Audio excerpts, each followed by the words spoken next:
The mustard seed is small and round. It's a tight little package. But like dynamite, it can pack a real wallop when you bite into it. It's hot. It's spicy.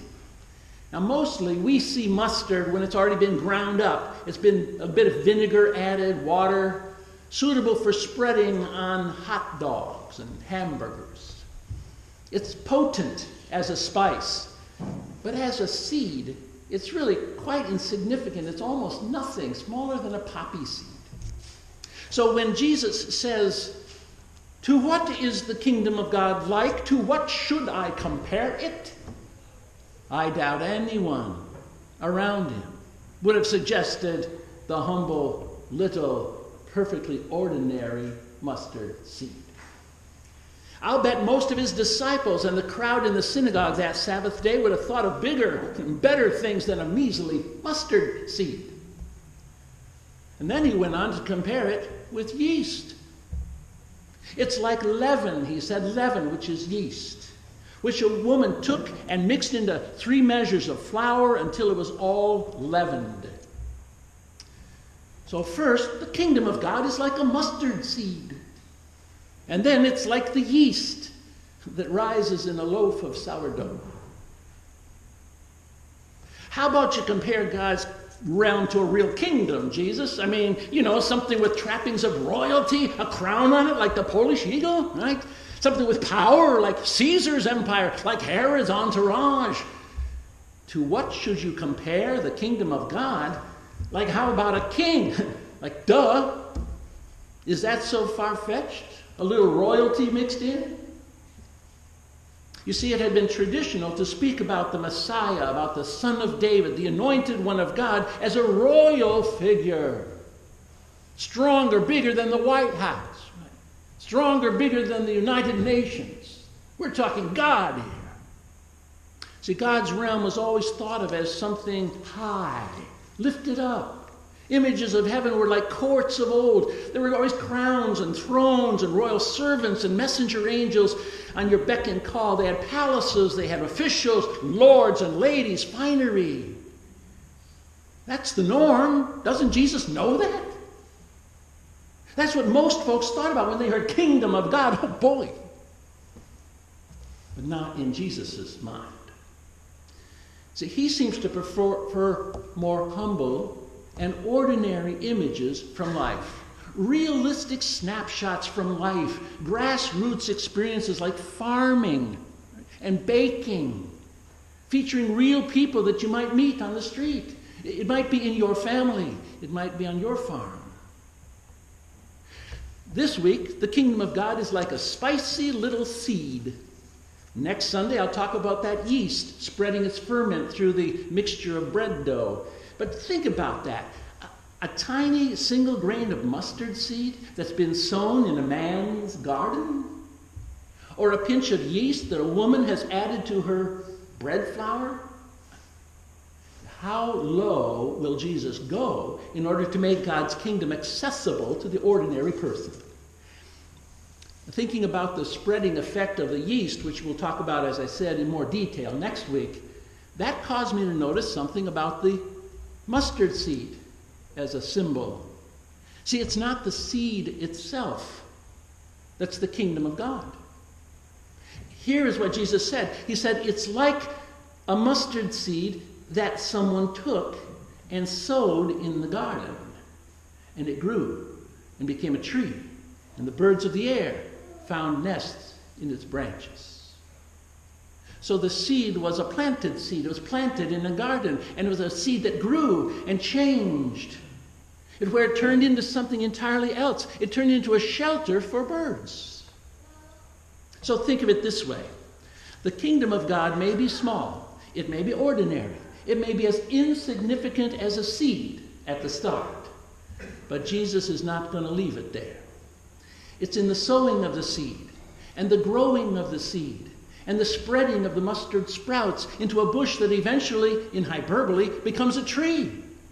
Jesus says that's the realm of God. The seed is only a potent package that starts the process. It's not the end point. It's not the goal. It's not the culmination. No, the humble little mustard seed represents great potential when it's planted, when it's allowed to ripen, and when it grows to maturity. It's the marvelous living dynamic, the change and the growth that's hardwired into the DNA of that seed, if I can say it that way. It's the adaptation over time. That's what parallels the working of God's Spirit in our lives and in the world. It's not static, it's dynamic. The kingdom of God is represented in this parable as the vigorous growth of a simple seed growing to maturity so that new seeds are multiplied. They're sown by nature, gradually taking over an area, branching out. In other words, if I could put it this way, the point of comparison is not the object itself, but the action. The kingdom of God is like what happens when a person plants a single grain, a new idea, a mustard seed of investment in a garden, and in time it produces a plant bigger than the man himself. Of course, for a seed to do that, it takes more than just having a good, lively seed to begin. It takes more than just time passing. It needs good soil. It needs some watering, sufficient rain. We know what it's like when there's a drought and the rain doesn't come on our fields appropriately. It may need to be tended a little bit. Some of the plants, you may need to pull weeds from around it so that it grows to its fullest potential. But the picture that Jesus gives us in this parable also means that that plant was not pulled up like a weed, nor that it was harvested for mustard greens partway along, or for the seeds later harvested, because they would be ground into the spices for our hot dogs, right? For our international dinner. Now, the mustard plant in this parable must have been left by the man, left to grow and to mature till it came to its full size. So, how then is this picture of the kingdom of God?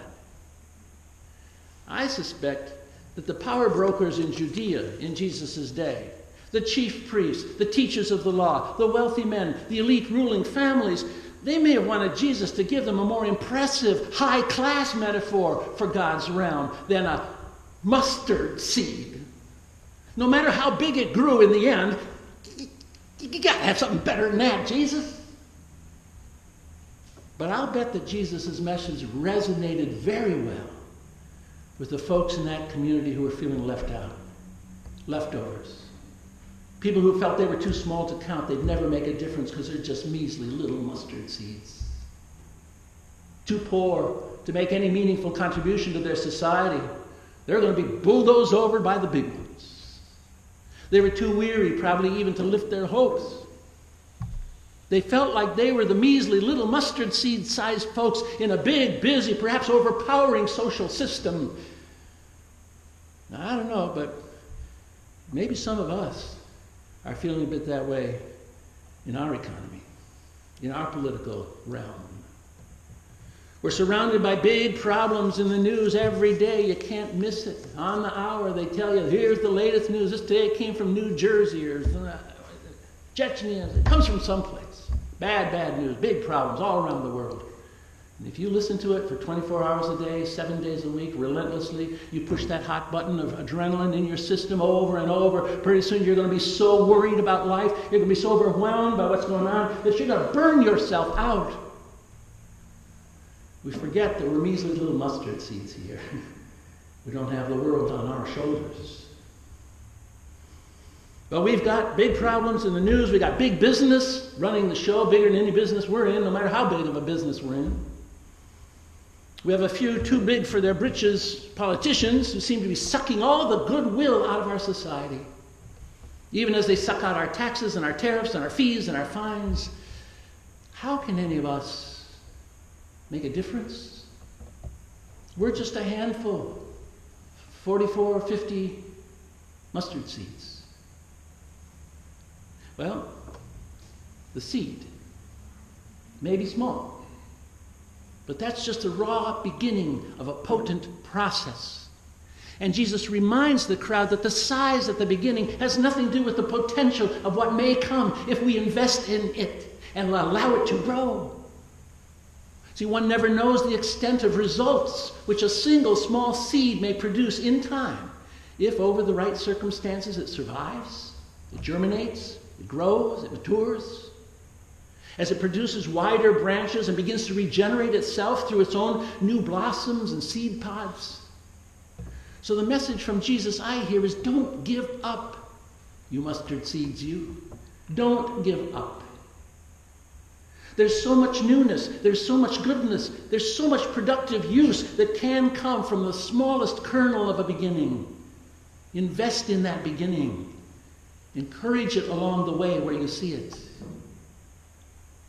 Here's an example. Given the historical importance of Jesus, it's remarkable to think of what a tiny seed in time, in energy, and in location his public ministry was. In Matthew, Mark, and Luke's gospel, Jesus' ministry from his baptism till his crucifixion lasted only 1 year. The Gospel of John suggests it was 3 years because he has Jesus going to Jerusalem 3 times on 3 Passovers.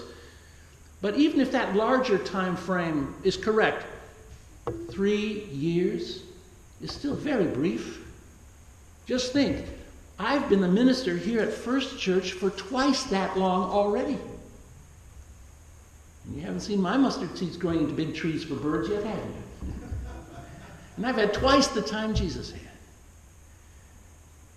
The Buddha, Gautama, he taught for 45 years after his enlightenment. Mohammed taught for about 20 years. According to Exodus, Moses led his people for 40 years in the wilderness before they entered the promised land. He was laying down God's law. He was teaching Torah for 40 years. But Jesus' entire lifetime was less than that. 30 years, 33.